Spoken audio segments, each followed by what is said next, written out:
नमस्कार, मैं हूँ रंजीत और आप देख रहे हैं RS न्यूज 24 बिहार.com। आज मेरे साथ उपस्थित हैं विकास कुमार गुप्ता, जो कि बीजेपी से जुड़े हुए हैं और पहले भी RSS के कार्यकर्ता रह चुके हैं। तो आइए हम उनसे बात करते हैं कि उनकी पार्टी नई सरकार के आने के बाद किस मुकाम पर काम कर रही है और बिहार में क्या कुछ खास होने वाला है। आपका हमारे चैनल में बहुत बहुत स्वागत है। बहुत बहुत धन्यवाद आपका भी। और एक बात बताइएगा विकास जी की इसके पहले जो सरकारें थी, सरकारों में बहुत फेरबदल हुआ और उसके बाद नई सरकार बनी। क्या लगता है आपको कि बिहार में क्या कुछ बदलाव होने वाला है? बिल्कुल बदलाव होने वाली है। एनडीए सरकार का मेन फोकस जब हो गया है रोजगार पे। विगत नीतीश कुमार के नेतृत्व में एनडीए सरकार ने बिहार में 1 सालों के अंदर 10 लाख सरकारी नौकरी बहाल करने का निर्णय ले चुका है और केंद्र में एनडीए सरकार ने 1.5 सालों में 10 लाख बहाली लेने का निर्णय ले चुका है। उसके साथ साथ करोड़ों में रोजगार के मुद्दा पे बात हो चुका है और रोजगार देने का भी काम चल रहा है। तो क्या ये रोजगार का मुद्दा, बहाली के मुद्दे जो है वो सिर्फ डोनेशन और धोखाधड़ी से या मेरिट पर? बिल्कुल मेरिट पे। आपका निशाना, आपका कहा हुआ बात, मेरा बात समझ में आ रहा होगा कि हम किस मुद्दे पर बात कर रहे हैं। बात हो रही है नीट एग्जाम की।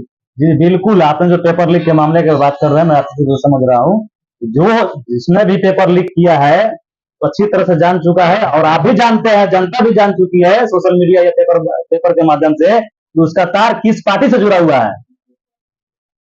आरजेडी के उप मुख्यमंत्री तेजस्वी प्रसाद यादव के पीएस के संबंधी निकला, तो आप जान सकते हैं कि किस पार्टी में करप्शन है।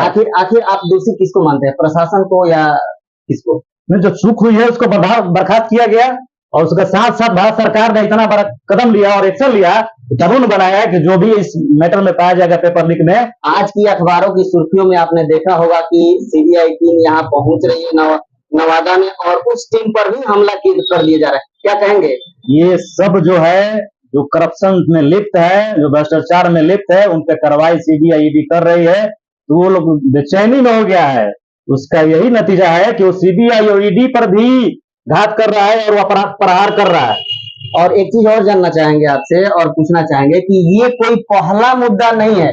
बिहार में पेपर लीक का ऐसा कई मामला जो है आपको प्रकाश में आया होगा। ये कांग्रेस की सरकार में भी हुई है, पहले भी होते रही है, लेकिन अब केंद्र में एनडीए की सरकार है, मोदी की सरकार है, तो भाजपा का तो यही चीज है कि सबसे पहले एक्शन लेने में टाइट रहता है, किसी का नहीं समझौता करता है, ना किसी का सुनता है। पेपर लीक का जैसे ही मामला सामने आया, सख्त कानून बना करके 1 करोड़ फाइन, जुर्माना और 3 से 5 साल को जो जेल का जो प्रावधान लाया गया है, किसी के अब रूह कांप जाएगा पेपर लीक करने के लिए। नीतीश कुमार लगे हुए हैं बिहार को विशेष दर्जा दिलाने के चक्कर में। क्या लग रहा है आपको, विशेष दर्जा मिल सकता है? बिल्कुल मिल सकता है। अब तो डबल इंजन की सरकार है, केंद्र में भी एनडीए की सरकार है, बिहार में भी एनडीए की सरकार है। जब भी बिहार में एनडीए की सरकार आई, नीतीश कुमार के नेतृत्व में भाजपा ने काम किया है, तो बिहार का विकास हुआ है। अभी जो भी विकास देख रहा है बिहार में, वो एनडीए के नेतृत्व में ही विकास हुआ है। आरजेडी के शासनकाल में आपको सब देखा होगा कि क्या क्या होता था। जैसा कि आप देख रहे हैं, बिहार हमेशा से चर्चा में बना हुआ है और बिहार ही एक ऐसा राज्य है जहां पर भ्रष्टाचारियों का अड्डा सा बन गया है। अभी अगर बात करें तो विगत 2 वर्षों के अंदर ऐसे 9 पुल जो है ध्वस्त हो चुके हैं, जिसके बारे में हम अभी चर्चा करेंगे। क्या लगता है आपको कि ये कहीं ना कहीं तो भ्रष्टाचार संलिप्त है? बिल्कुल, जो भी इसमें लिप्त है, जो कंस्ट्रक्शन में लिप्त है, जिसके माध्यम से कंस्ट्रक्शन हो रहा था, उसकी लाइसेंस भी रद्द हो चुकी है और आने वाले समय में सख्त से सख्त कार्रवाई उस पर की जाएगी और सोच समझकर अब किसी को भी, कोई भी कंपनी को कंस्ट्रक्शन का काम दिया जाएगा। अच्छा, अक्सर सुनने में आता है कि जो भ्रष्टाचार में संलिप्त रहते हैं, जो पकड़े जाते हैं, वो सिर्फ छोटे अधिकारी होते हैं, बड़े अधिकारी तो क्लीन चिट देके निकल जाते हैं। इस पर आपको क्या कहना है? देखिए, ये तो विभागीय बात है। जो अधिकारी, मान लीजिए बड़े अधिकारी है, जो आपको दिया काम और आपने उसको निष्ठा से, ईमानदारी से नहीं किया, आपने पैसा बचाने के चक्कर में कम मटेरियल दिया, इसी का नतीजा होता है कि ये धराशायी होता है। उस पर सरकार पूरा एक्शन ले चुकी है और जो भी इस तरह से काम होगा और पूरी ओपनली होगा और पूरी निष्ठा के साथ और पूरी सख्त कानून के साथ और सख्त कार्रवाई के साथ काम किया जाएगा। आपका नाम विकास है और विकास का मतलब ही होता है कि रोजगार, सेवा, मतलब कहीं ना कहीं वृद्धि, कहीं ना कहीं अच्छा चीज दिखना, जो कि समाज में, अपने क्षेत्र में, अपने कार्यों में वृद्धि जो है दिखनी चाहिए। क्या लगता है इस बार छपरा में उभर के आपका नाम आ रहा है और बराबर चर्चा में चर्चित होते आ रहे हैं। क्या लगता है छपरा के लिए क्या कुछ खास होने वाला है क्या इस बार? बिल्कुल, अगर इस बार छपरा की जनता और भारतीय जनता पार्टी हम पर विश्वास करती है, छपरा में जो नहीं हुआ है वो मैं करके दिखाऊंगा। पहला मेरा प्राथमिकता है शिक्षा पे, मेन शिक्षा फोकस है। उसके बाद और भी जो विकास के कार्य है वो तो होते ही रहेंगे, उसके साथ साथ मेनली फोकस मेरा शिक्षा पर रहेगा।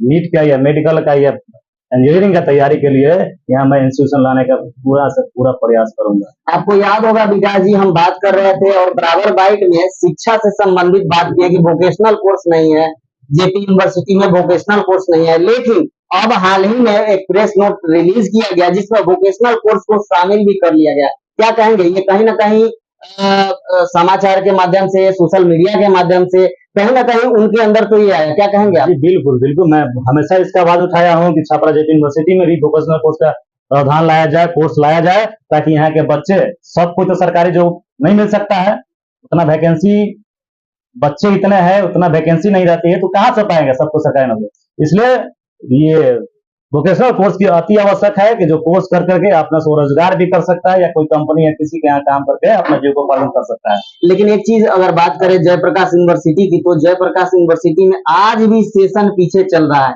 इसको किस नजरिए से देखते हैं?